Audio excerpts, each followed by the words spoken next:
Hello, Homeworks members, and welcome to your 2023 district meeting. I'm Angel McCliggett, and I'm the Employee and Member Engagement Manager at Homeworks. I'm here to serve as your moderator for tonight's virtual event. Before we begin, let's quickly cover our meeting protocol so you know how to participate this evening. You can interact with us during tonight's meeting by using the simple buttons that pop up on your Zoom webinar screen. The first button is Chat. You'll use this button anytime you'd like to make a motion, second a motion, or make a comment. Next up is the Q&A button. If you have a question that you'd like to pose to our CEO, click this button and it will bring up a box that allows you to type your question, which we will then pass on to Mr. O'Neill for the Q&A session at the end of tonight's event. Our communications manager will be monitoring your comments and questions throughout the meeting, and we will be sure to follow up with you afterwards if any of your questions are unable to be answered during the live event. Back to voting. Anytime a motion has been made and seconded this evening, your voting options will pop up directly on your screen for you. Simply click on the button representing the way you would like to vote, and as the votes come in, the polling numbers will show up right there on the screen so everyone can see the results in real time. Moving on, do you have your bingo card ready for tonight? We hope you'll join in the fun during the meeting by listening for keywords and topics and checking off any that you hear us discuss. If you get a vertical, horizontal, or diagonal bingo, write the account holder's name and homework service address on the card and return it to us via email or mail by May 29th. Everyone who turns in a winning bingo card will be placed in a raffle for one of our 3 exciting grand prizes. I also want to remind you that if you'd like, you can follow along with some of the topics we discussed this evening in your digital district meeting booklet, which you should have received by email this afternoon. This helpful booklet can also be accessed at homeworks.org/D1 booklet. And finally, as always, be sure to stay logged on until the end of this meeting so you don't miss out on the prize drawings that you were automatically entered in just by attending tonight. We have a lot of great items that we're excited to give away, but you must be present to win, so stay with us. All right, now that you've got the basics down, it's time to get started. Here to officially kick off tonight's meeting is your District 1 Director, John Lord. Welcome, District 1. I'm John Lord, and I'm honored that you have entrusted me to represent our district on the Homeworks Tri-County Electric Board of Directors. This since 2016. Helping to guide the direction of our great cooperative is a responsibility that I take very seriously, and I'm also happy to be here with you tonight to update you on the exciting things that have been taking place at Homeworks over the past year. Homeworks has been hosting these meetings for decades, and it's such an effective way to stay engaged with the co-op we all own. One of the many things that set cooperatives apart from other utilities is that every member has a voice and a vote. So thank you for taking the time out of your busy schedule to participate in the democratic process of your cooperative. Did you know our district includes just over 3,000 members residing or receiving services in Eaton, Jackson, and Ingham counties? My wife, Ellen, and I are proud to have been Homeworks members in Leslie for almost 35 years. Homeworks sure has come a long way in those 35 years, and the co-op has come even further in the 86 years since it was founded by farmers in Eaton, Ingham, and Jackson counties to bring electricity to their unserved rural areas. As you know, today, we are repeating that history by bringing reliable high-speed fiber internet to rural areas of mid-Michigan that other providers have often refused to serve. There is an old adage that says, if you build a better mousetrap, the world will beat a path to your doorstep. Here at Homeworks, we have built a better mousetrap in our Homeworks Connect network, an affordable broadband service that delivers superior performance in bandwidth, latency, and uptime. We are finishing up this network for our members, and soon our non-member neighbors as well, who continue to make requests to become recipients of this quality service. I am proud that we are able to help satisfy our neighbors' internet needs. while also strengthening the business of the cooperative. CEO Chris O'Neill will tell you all about that and several other exciting co-op projects a bit later.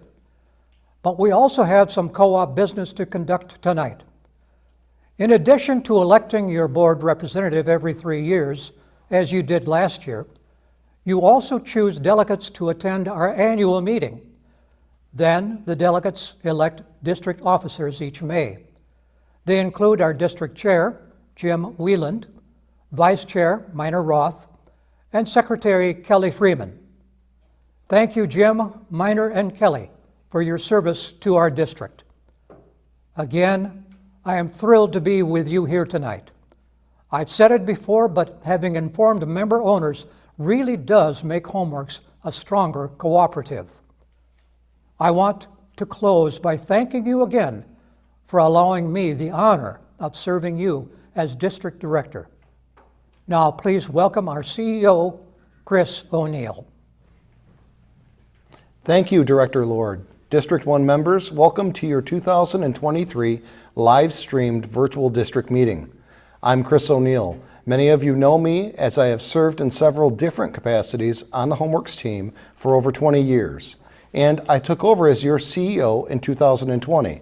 I want to echo Director Lord in saying that it is my great privilege and honor to serve you. I'm so happy to have you here with us tonight.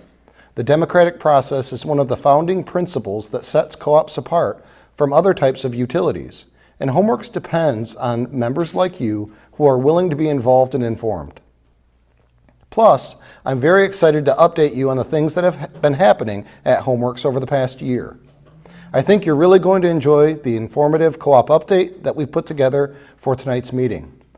We'll hit on several timely and important topics after our brief business meeting this evening. First, though, I want to quickly highlight another thing that really sets co-ops apart, which is our community outreach. We try to do all that we can to make a positive impact for the people who live within our service footprint, especially those people who are in need. One of the most important ways we try to fulfill that goal here at Homeworks is through our Tri-County People Fund. Our People Fund has granted over $2.6 million to families and organizations throughout our service territory since 1993. Recent People Fund grants supporting your neighbors in need in this area include contributions to the Eaton Clothing and Furniture Center in Charlotte, Helping Hands of Eaton County, and to Housing Services Mid-Michigan to help with housing costs. Our People Fund is made possible by those of you who voluntarily round up your monthly electric bill to the nearest dollar as part of Operation Roundup, and we want to sincerely thank you. Our People Fund board of 7 volunteers, one from each one of our districts, works very hard to make sure each grant request is considered with care. Here in District 1, your People Fund director is Tony Piper, and we thank Tony and his fellow board members for all of the time and compassion they put in to this worthy cause. In addition to the People Fund, we have a couple other community programs that help to make a big difference locally as well. This year, we made Touchstone Energy Classroom Technology grants to several local classrooms, including a grant here in District 1 to St. Mary's School in Charlotte for iPads to be used for hands-on math and literacy games to help students learn. We also awarded $1,000 Touchstone Energy College scholarships to 12 very deserving high school students whose households are served by our electric lines to help them further their education. We love any opportunity to support our local students and teachers. Recently, with the help of a matching fund program offered by one of our lenders, CoBank, we were also able to donate $10,000 apiece to the Elsie Baby Pantry and I Am Kids Third Meal in Fenwick to help them make a big impact for children and families in our service area. We try to support local families and organizations as often as we can, because as a co-op, we are committed to enhancing the quality of life in the communities we serve. There's a reason for that. We don't answer to faraway investors. Our directors and employees all live right here in your neighborhoods. In fact, myself and many of our employees are Homeworks members. Like you, we're truly invested in rural mid-Michigan. You might remember last year we told you about a new employee volunteer program we started to give our employees the opportunity to engage with their communities and to help make a difference for their neighbors. In true form, our employees have embraced that program and helped it grow exponentially in the past year. We thought you might enjoy seeing a glimpse of how they are making a difference throughout our service area. So we put together a quick video highlighting some of our volunteers.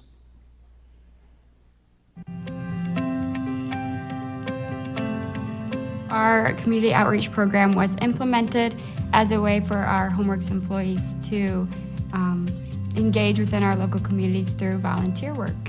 The program is important for the company to implement because it does recognize the individual employees for the time that they give to their communities. It also lets the communities know what we're doing for them. As a cooperative and member-owned, that's important for them to understand what our role is here. So I volunteer within the HomeWorks blood drives. I've also went to the Portland Middle School and taught them a little bit about HomeWorks and what we do and how they can get involved within our cooperative. I've also been to a couple career fairs doing the same. Yeah, I grew up in Portland, went through the volleyball program all through high school, and I saw people helping out when I was a player, so I thought maybe when I get older, I'll do that too. We also were able to donate to St. Jude's over $5,000, and to be able to write that check to them and send that to them, it meant a lot. So many individuals or organizations need help. You see the need and you see how appreciative they are of you helping, and it can't help but make you feel good. So part of the cooperative principles is concern and care for community, and we recognized that we had a whole slew of employees that were out volunteering, giving their time, money, whatever they could in their local communities. So we thought it was time for us to start recognizing it. Each month, our employees submit a Google form with how many volunteer hours that they have done that month. And then with our Touchstone Energy funds, we have purchased little rewards. So for example, when they reach 5 hours, they get a little koozie cup as an incentive, as a thank you for volunteering within our community. HomeWorks is such a great organization that is so diverse in helping people, individuals, schools, nonprofits. They make it so easy for us to do that. It makes you feel good about working for HomeWorks Tri-County.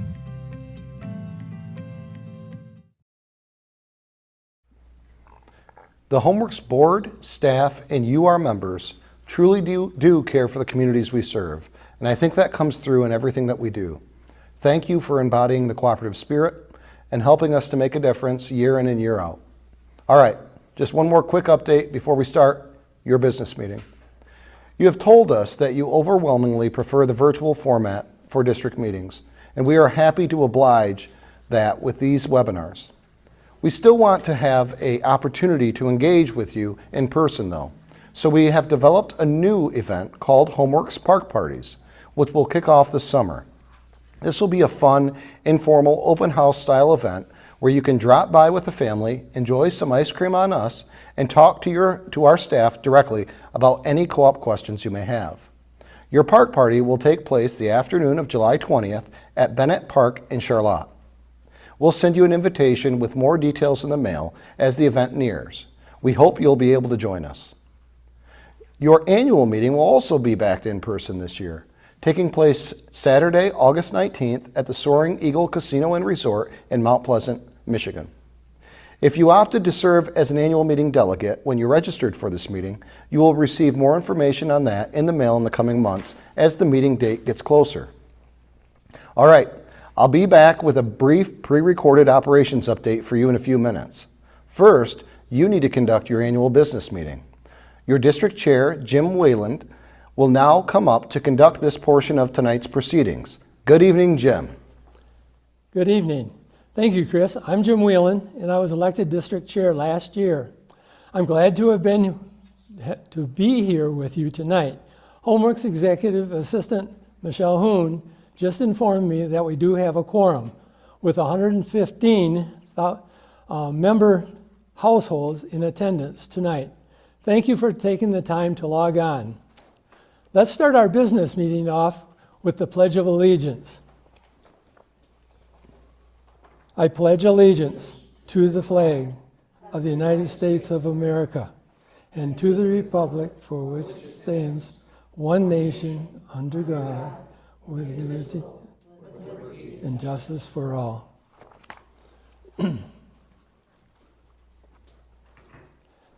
Thank you. Now we'll have our secretary, Kelly Freeman, take care of our next agenda item.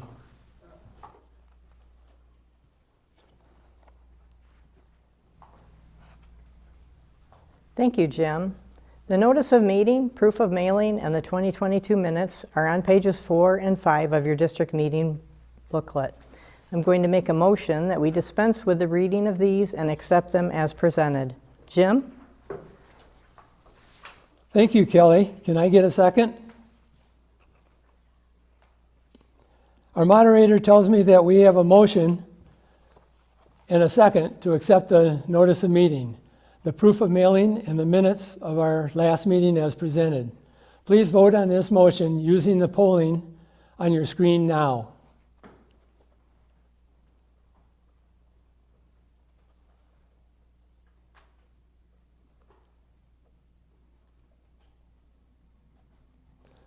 Thank you. Motion carried.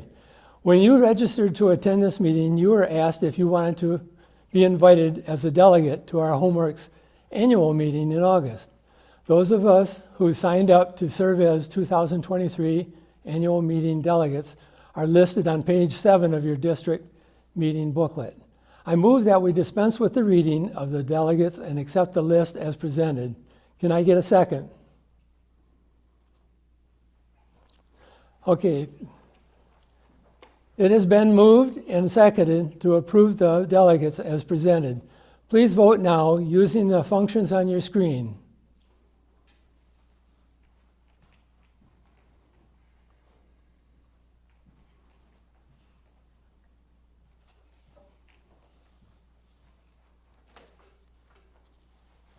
Motion carried. Thank you. If there is anyone here tonight who is not already on the list but interested in being invited as a delegate to the annual meeting this year, please contact Homeworks Executive Assistant Michelle Hoon at the email address or phone number on the screen now. Mr. O'Neill, please come forward for the election of district officers. Thank you, Jim. First, let me remind you what your volunteer district officers do for your cooperative. The chair runs the annual membership meeting, as Jim is doing here tonight. The vice chair steps in if the chair is not available. The secretary reads the notice of mailing and calls for approval of the minutes from the previous year's meeting, as Kelly did this evening. Every 3 years, the officers also serve as the nominating committee when your district's board seat comes up for election. That was their job last year. Your district chair is Jim Whelan.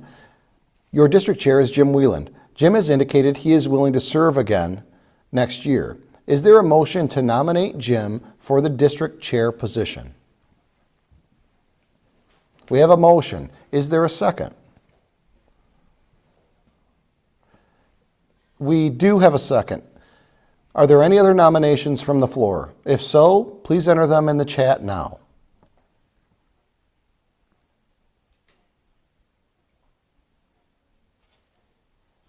If not, let's vote on your chair position. Please use the polling on your screen now.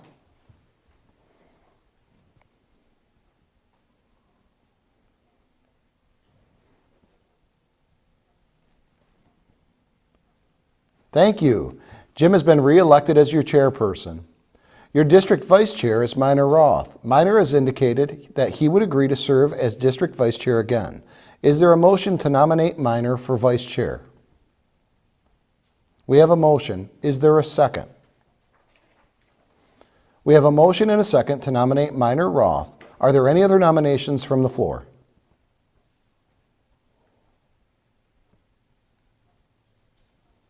If not, let's vote. Please use the polling functions to vote for your vice chair now.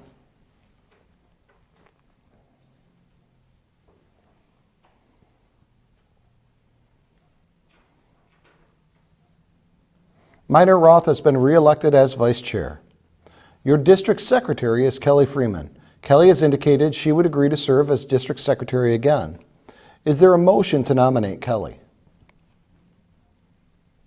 We have a motion. Is there a second? We have a motion and a second. Are there any other nominations from the floor? If so, please type them in the chat now.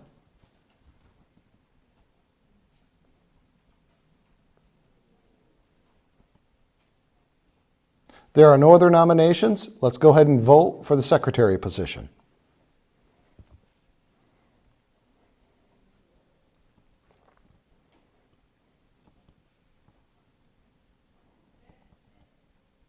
Thank you. Kelly Freeman has been re-elected as your secretary.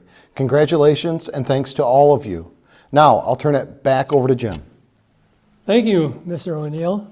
Is there any other business to come before the district?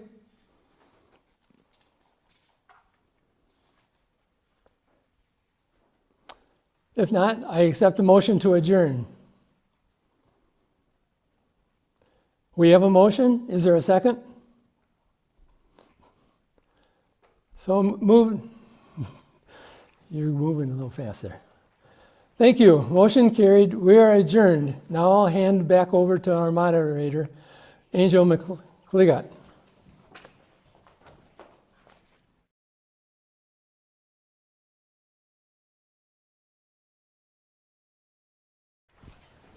Thank you, Jim, and thank you to all of our district officers and all members who voted in the business meeting tonight. Now we'll move on to the co-op update portion of our meeting. CEO Chris O'Neill has pre-recorded an informative update for you, and at the conclusion of the briefing, Chris will be back up here live in person to answer your questions. Remember to use the Q&A box at any time to enter any questions that you would like to pose to Chris. Now sit back and enjoy Chris's co-op update.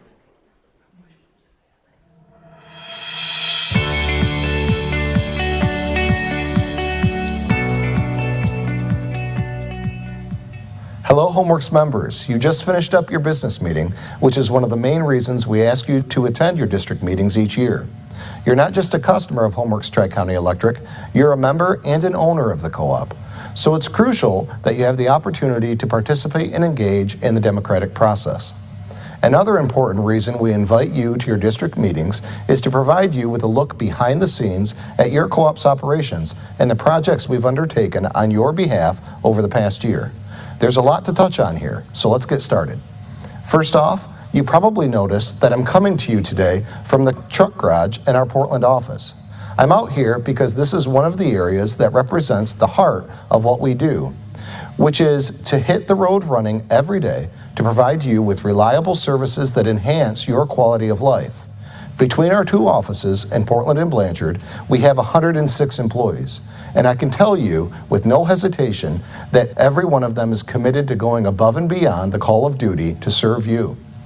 Did you know that the electric operations employees who drive these trucks out of this garage every day helped provide you with power that is 99.95% reliable last year?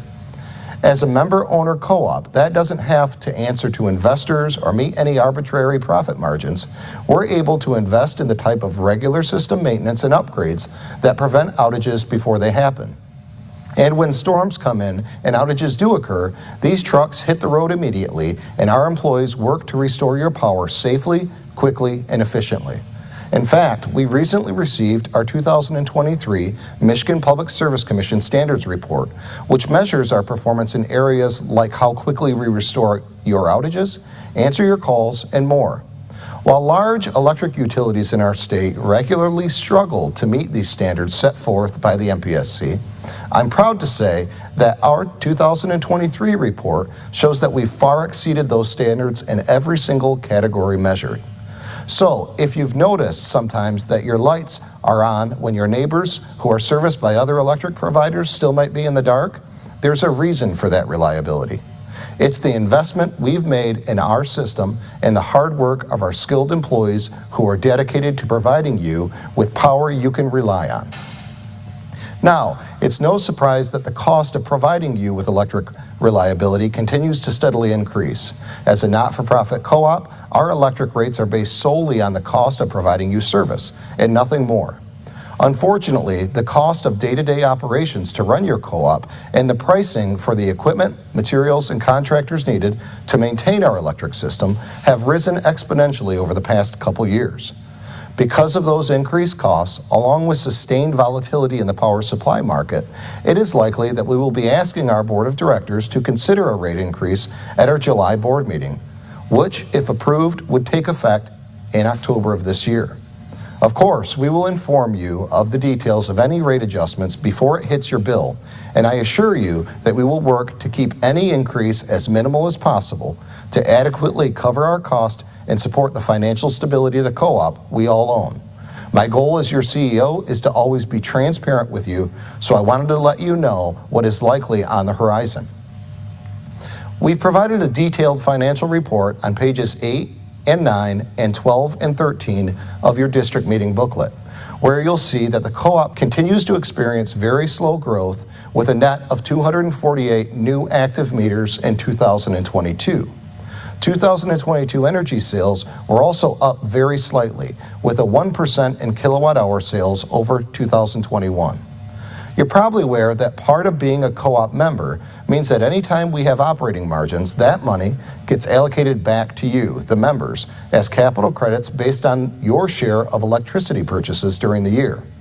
That allocation of margins helps to make up the equity in the co-op. You can see your specific allocation amount noted on your May electric bill. So far, we have returned over $24 million in member equity to you and your neighbors. In March, your board voted to delay the consideration of capital credit retirements until the fourth quarter of this year, when they will review the financial status of the co-op and determine if a retirement is viable at that time. As always, we will keep you updated on the status of any capital credit retirement through our Country Lines magazine and direct mail communications. I mentioned earlier the volatility of the power supply market as a factor in your energy costs. Recently, I sat down with Zach Anderson, Chief Operating Officer of our power supplier, Wolverine Power Cooperative, to talk about the reasons behind that volatility, along with several other very important issues affecting power supply and the electric grid reliability. I want to share our conversation with you now. I think you'll find it very informative. Hi, Zach. Thanks for sitting down with me today and being willing to discuss the important issue of power supply. It's an issue that I've spoke with many members on, and they have a lot of concerns about power supply and the state of the current grid. So let's get right to it.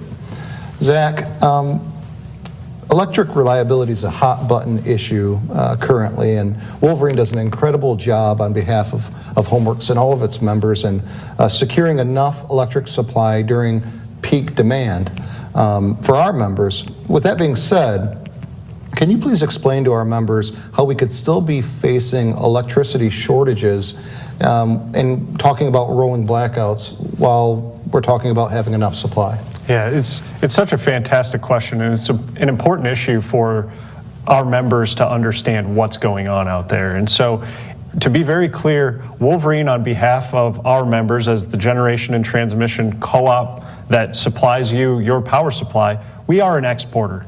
All seasons, spring, fall, winter, summer, we have enough generation, and in fact a little bit more, meaning we export when demand is highest. The blessing and the curse of the grid, though, is we're all in this big pool together. And so if others, as is increasingly the case, do not have enough generation to meet their maximum demand, we all end up having to sacrifice. And the most painful bit of that sacrifice is literally being forced to have the lights go out with what are known as rolling blackouts. The way that we talk about it, and I think is easiest for people to visualize what's going on, is we're being forced to play a really dangerous game of Jenga. And when I say that, I don't mean to say we're playing a game. This is real life and economic risk. So that's why it's a dangerous game of Jenga. But if you think about it and visualize it this way, if you have a solid Jenga tower at the start of the game and all the blocks are in place, that's really, really strong. And that's where our grid has been for its 100+ years in its history. But now we're being systematically forced to go through a transition that has us pulling out key components of those Jenga blocks, and the tower is becoming less and less stable. So as we retire more and more generation and we can't replace it fast enough, and we're not replacing it with the same resources, meaning weather dependent and intermittent resources like renewables, those are trying to come on too quickly as we pull out those Jenga blocks, and we risk that tower becoming more and more unstable. And unfortunately, that has very serious consequences for all of us. Absolutely. That provides some wonderful clarity, Zach. For our members who are concerned, can you tell them what the process would be if MISO said that we needed to institute rolling blackouts in order to save the grid? Yeah, unfortunately, this is something that we have to plan for. On the plus side is we do have a plan. And so if we are asked to shed load, everyone's being asked to shed load. They don't pick on just rural cooperatives. It's everybody needs to do their fair share to cut back. And so from a practical standpoint, it's a phone call that comes to our Energy Control Center at Wolverine, and then we implement our plan, and we don't know how long it will last, but what we try to do is spread that pain around for the shortest amount of time possible so that one member or one substation in our world isn't bearing the brunt of that pain and that penalty in that situation. And that's where the term rolling blackouts comes You're from. rolling them around. Absolutely. Let's transition to another but similar related topic here. Our members at Homeworks hear a lot about our electric reliability and our investment in electric reliability. We provide them with power that is 99.95% reliable, which I think is outstanding. Can you break down for our members how we can be talking about one kind of superior reliability on one hand, but then warning them about the electric grid and other issues on the other? Can you delineate that for us? Yeah. And I think of it in three key buckets. So you touched on this, Chris. Homeworks and Wolverine have been doing a lot of investment in our systems. So those are the power lines and the substations that serve our members. And so that's one bit of reliability, system reliability. Sure. And that's really strong, almost 100% reliable. Yeah. The next bit of reliability is generation reliability. This is another area where I'm proud to say that Wolverine is a leader in the region in how reliable the power plants that we own and operate on our members' behalf perform under all scenarios. We are far and away better than anyone else at operating our power plants, and that pays off that when they're needed, they will run to support our members, and that's key. So system reliability, generation reliability are the first two. The third is, as we've been talking about, is grid reliability. So we can do what we need to do on our system, we can do what we need to do from a generation standpoint, but then we have to recognize that we're all connected, and that grid reliability is where the challenge lies, and that's outside of our control. So the thing that we're really focused on is communicating on this message and being practical that we want to be leaders in renewables. We want to be leaders in providing affordable power supply, but in doing that, everyone else has to be pulling in the same direction so that we provide highly reliable power from a grid reliability standpoint. So you've got system reliability, generation reliability, and then grid reliability, where we're all in it together. And we need to be an advocate for good grid policy. Very good. Thank you for that. That was a very detailed explanation on a fairly complex issue, so I appreciate that. Next question here, Zach. Wolverine is a state leader in renewable power, and yet, as we've been talking about, we know we need to advocate for a responsible energy transition to renewables, sort of balancing both cost and reliability metrics along the way. What do you see as the role for renewables being now, and maybe what the role changes to in the future? Yeah, so as leaders in renewables, we were the first utility in the state to have a commercial scale wind farm. Co-ops were amongst the first to have community solar programs. We have been leaders in renewables and receive almost 20% of our total energy needs are met by renewables today. And we have an additional 40% of our portfolio that is carbon free. So 60% of the energy supply that we get today is carbon free. And we believe in it, and our members believe in it, and they support it, Absolutely. Even if it costs a little bit more. It's been something that we're proud to be leaders in, and we'll continue to lead into the future in adding more and more renewables to our long-term power supply mix. But we have to also recognize we need to do that while being responsible and keeping the lights on 24/7, 365, because if we don't, it has real economic, and unfortunately, it can be life-threatening for cold weather events like we have in Michigan. It can be so cold that it can be deadly for people. And so we take these things very seriously, thinking long-term to be as decarbonized as possible while keeping the lights on 24/7, 365. And that's an incredible balance that you do strike. And so, Zach, thank you for sitting down with us today. You provided some great information to our members on power supply, an issue that I know really resonates with them, especially currently when costs are going up. And there's a lot in the news about power supply and potential rolling blackouts. So one thing I will say is we definitely appreciate everything that Wolverine does on behalf of our members, especially to provide them with safe, reliable, and affordable power supply. Thank you so much. Thank you for having me. Appreciate it. There are a lot of complex issues there, and I appreciate Zach sitting with me to break them down for you from a power supply perspective. One thing Zach mentioned quite a bit was carbon-free and renewable energy. You might not know that we offer a great renewable energy program for our members with 3 different levels of participation. We also offer a robust energy optimization program to help you save money by integrating beneficial electrification and energy efficiency measures at your home. Last year, the program helped our members to save over $107,000 and over 832,000 kilowatt hours. I encourage you to take a minute to check out our EO page at homeworks.org/EO to learn more about our rebates and incentives. Next up, let's move into some very exciting news on our Homeworks Connect fiber internet project. I'm thrilled to report that just this month, we've completed our fiber network build-out to our entire membership. That's over 2,100 miles of fiber line built over the past 5 years as part of this $94 million investment in delivering reliable, high-speed internet across our rural mid-Michigan footprint. You might remember that it was May of 2018 when we officially undertook this project and made the commitment to our board to complete our mainline construction within 5 years. I could not be more proud of the fact that despite the unprecedented challenges of the pandemic and other obstacles along the way, we have met that commitment. We are still finishing up our fiber splicing in parts of our northern service territory, so our fiber service is not available to every single member home just yet. But we are very close to reaching everyone. To celebrate this momentous completion of our network construction and everything this project means for our cooperative, our members, and the communities we serve, we put together a quick video on the project that I think you'll enjoy.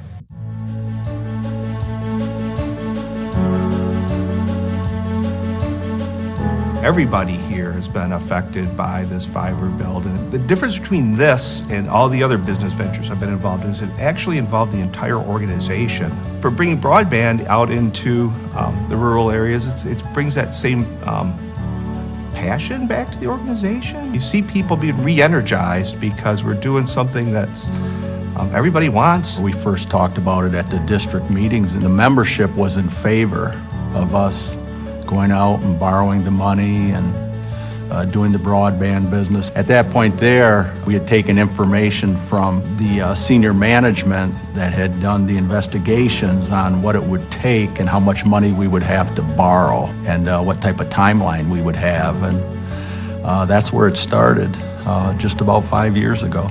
Who would have thought that in 2018, when we started this, considering a 5-year journey to build out fiber to all of our customers, that we would have COVID. We still managed to catch back up again, and we're actually going to finish the project, well, by the way I look at it, about 4 months early. Those were quite trying times, but we just kept persevering. Everybody on the staff, everybody in the building, all of our employees and stuff just have worked their butt off to get this thing done. We all know as board members who did the work, and that was the employees here at Homeworks. I feel really proud to be a part of the fiber team because it is such an exciting, seemingly life-changing service that we offer.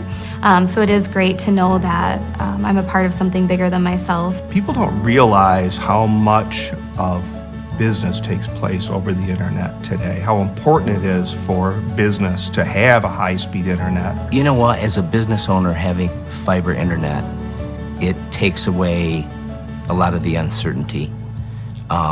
we would have a lot of problems losing our phones. We would have a lot of problem losing credit card authorizations. When you have unreliable internet, it affects everything from day-to-day operations. The members are very appreciative of the service.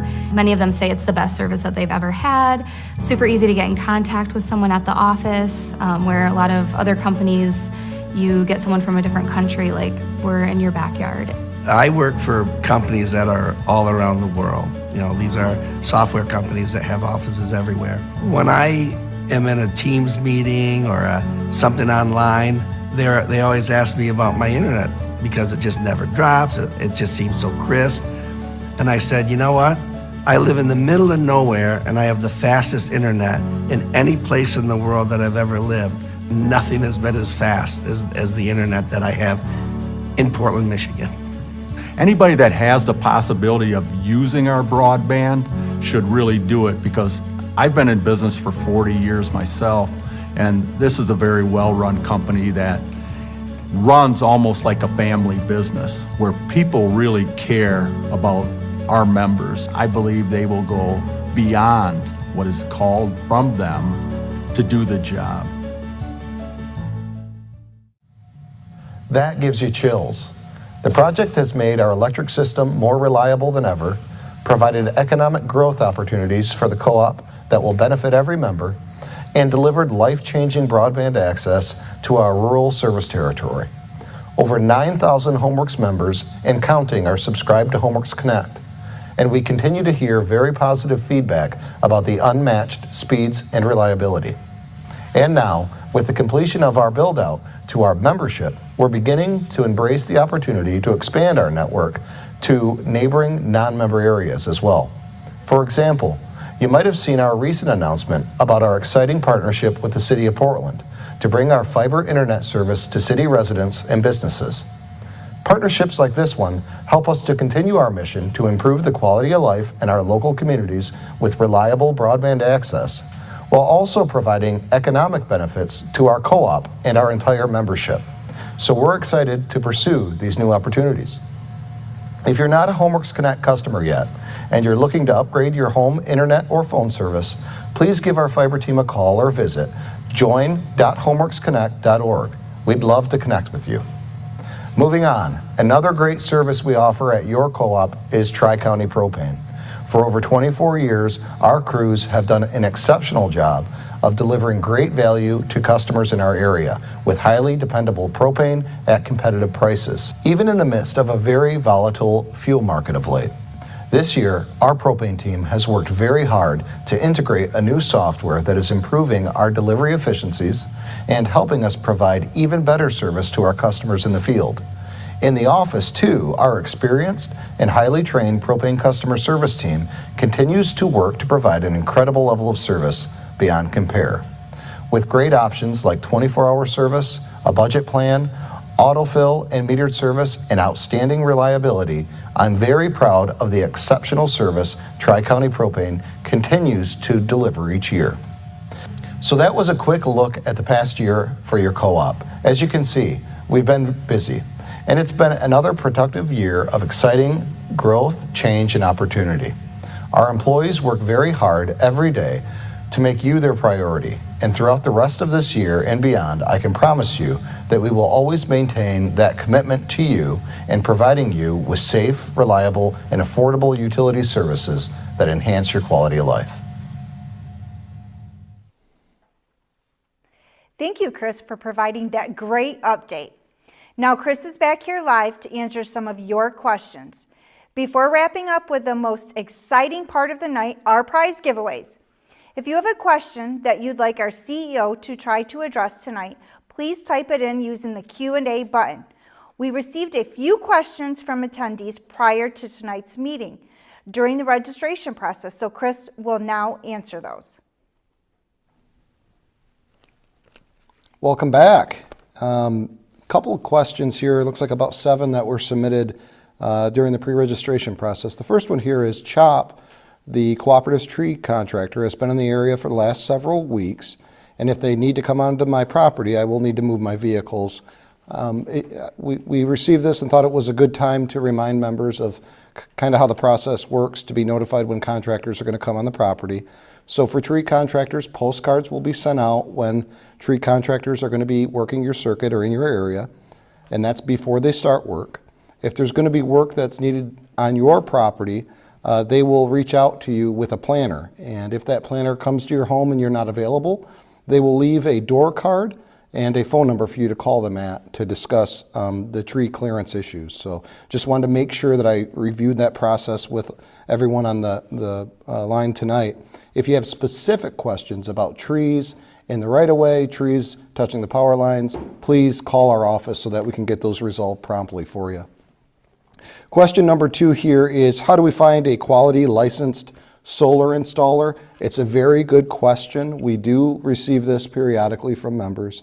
We don't give referrals or recommendations for solar contractors, but what we do recommend is that when you secure a solar contractor in a quote, give the co-op a call so we can go ahead and run those numbers for you based on your usage and based on the system that's being spec'd, so we can remit a payback for you and you have clarity going into that purchase. We want to make sure that members are happy with that outcome, and we'd like to help you with that process should you choose to do so.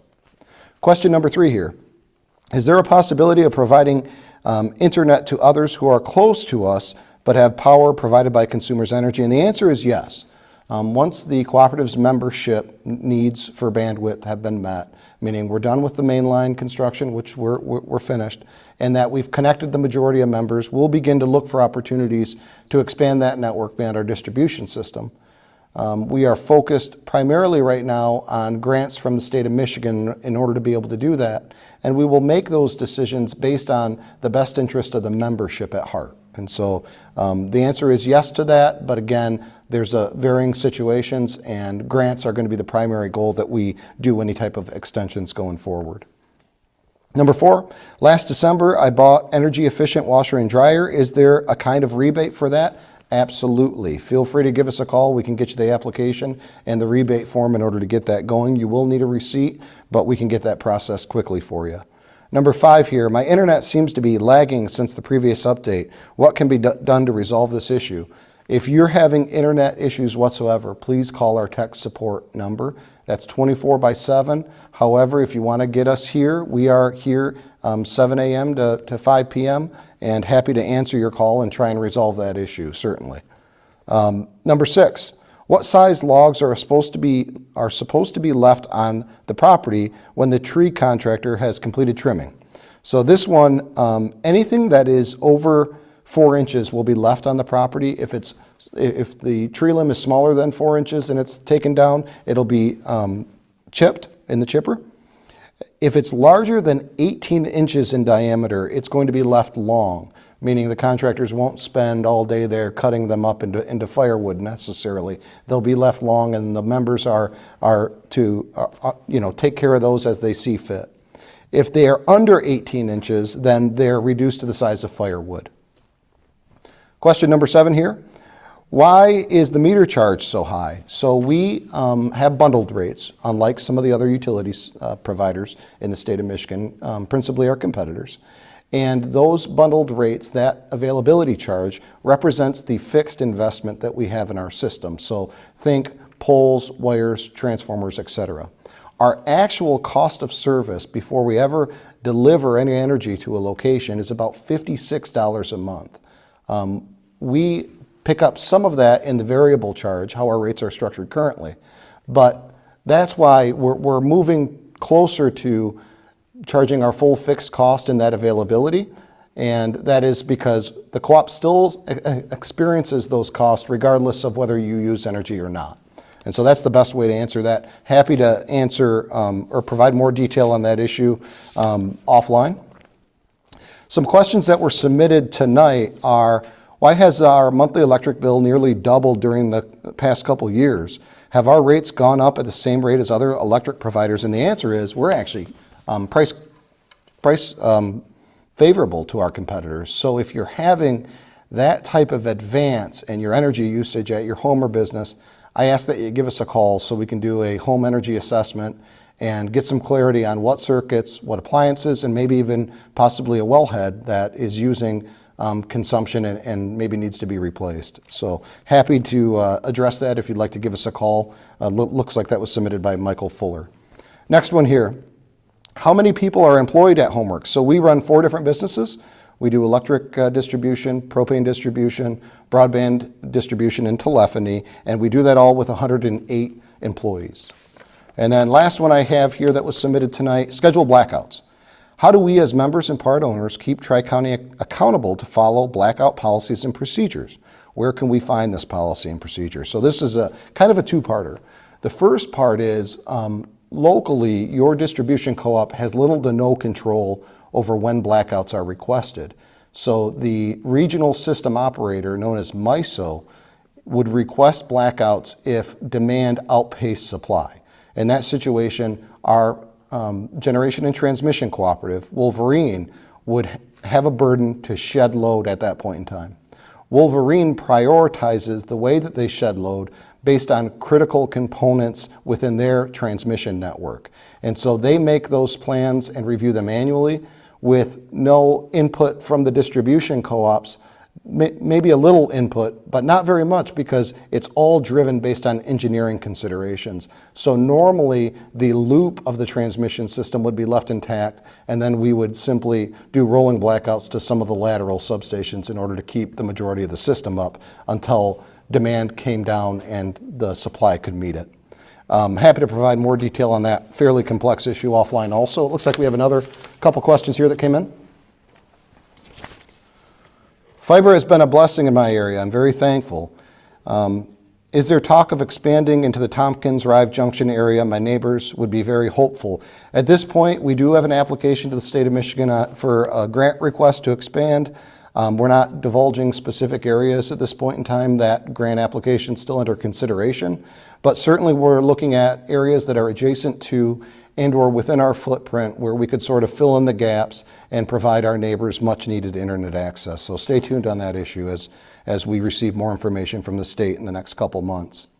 Are there any incentives for households interested in using our own solar panels? Are there any vendors you recommend? This is very similar to the question I discussed earlier. There's not necessarily incentives. The incentive would be that you would offset your electric usage with the production of solar energy. You could also, we also have 3 different programs that you can participate in solar. So you can do a community solar where you don't have to make the investment. You can simply purchase panels from the co-op, and then we could give you the credit for that panel's generation on your bill. There is a net metering program where simply we net your usage versus what production you have on those solar panels and then send you the bill for the difference if there is one and or a credit. And then there's a buy all sell all agreement for the larger than 20 kW units would be a buy all sell all where that location would buy all the electricity from the co-op and sell all the electricity back to the co-op. And all of those agreements are registered with our power supplier, Wolverine. So if you're interested, please give us a call. We can walk you through that. We don't do recommendations on solar carriers, but we're happy to do a cost analysis so you can go into the transaction very confidently. And last one here, what can you tell me about legislative advocacy? Lots. We are constantly in the legislative space, specifically regarding energy bills and or existing energy legislation. In fact, we have a meeting coming up tomorrow on this very issue. And so we play a key role because of our proximity to Lansing. So we are there frequently lobbying on behalf of our members and also helping with our statewide business, Mecca, to lobby on behalf of the entire state's co-ops. So we are very, very much so active in that space and happy to share more information there offline if you're looking at something specific. With that, one more question here. What is mutual aid? Yes. So mutual aid is sort of an ambiguous term, but what it actually means is that the 9 co-ops in the state help each other. When one gets hit with a storm, the others send their crews to that co-op in order to restore service as promptly as possible. So that is what the term mutual aid means when it's pertaining to the electric co-ops in Michigan.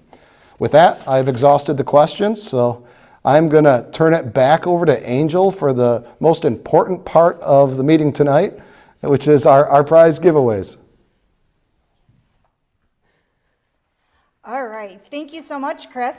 Like you said, this is the best part. So I'm here with the executive assistant, Michelle Hoon, and we drew all of our names from those registered today on our Zoom meeting. So we'll go ahead and let Michelle start with the winners. All right, we decided to start with a bigger prize first this year. So the first thing we're going to give away is going to be our Shark Robot Vacuum. This is our favorite one. Yeah, I love mine. Yes, me too. The winner of that is Van Bert Frazier. Congratulations on that win. The next item we have tonight, we have a smart clock with a charging station. This looks like it's pretty cool. The winner of that prize is Amy Dunlap. The next one we have tonight, we're going to do an Arctic 3-can soft cooler. I think it says 30, Michelle. It does, you're right. A 30-can cooler. 3 wouldn't get you very far. So a 30-can cooler, we're going to send, this one is for Aaron Brandenburg. Congratulations on that. Why don't you go ahead and give some away, Angel?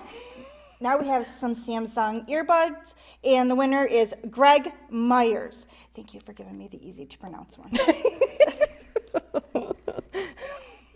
Well, how about this one Okay, next? the Bose, okay. Wireless speaker, Diana Laverdier. Oh, and a Ring doorbell. All right, the winner of the Ring doorbell is Abby Newman. All right. Part of our concern for community is to benefit other organizations that are within our community. So we're going to give away 2 $50 gift cards to local organizations in our area. The first one we're going to give away is for the Eaton Craft Company in Eaton Rapids. This sounds fun. The winner of that is Jeanette Klingma Buka. Sorry if I pronounced that wrong, but congratulations. Do you want to do the next one? Yep, and we have a $50 gift card to Main Street Bakery in Leslie for Mark Dixon. All right, we also decided this year we're going to do some Meijer gift cards. Who can't use a Meijer gift card? We're going to give away $200 gift cards first. The first winner is Kimberly Wright and Marcia Fetters. Congratulations on those. We're also going to give away some $50 Meijer gift cards as well. The winners of those are Jean Klee and Jody Haas. And then we have a $100 gas card to Speedway for Jeff Bondi. And then we have a $50 gas card for Eric Hapeman and Marlena Bernheisel. I think you gave me the hard ones on purpose to you. All right, and we don't want to forget, we're going to give out some Homeworks bill credits as well. We're going to start with some $50 bill credits. We're going to give away 4 of those this evening. First, we have Kevin Simon. We have David O'Daniel. We have Sharon Parker and Emily Like. And then we have, it looks like 5 $25 Homeworks bill credits. John Lozon, Donald Miller, Thomas Keene, Doreen Chapman, and Douglas Ehlers. Make sure that you turn in your bingo cards. If anybody received a bingo this evening, they are due back to us by May 29th. We want to thank everyone for attending the meeting and have a good night. Have a good night. Thank you.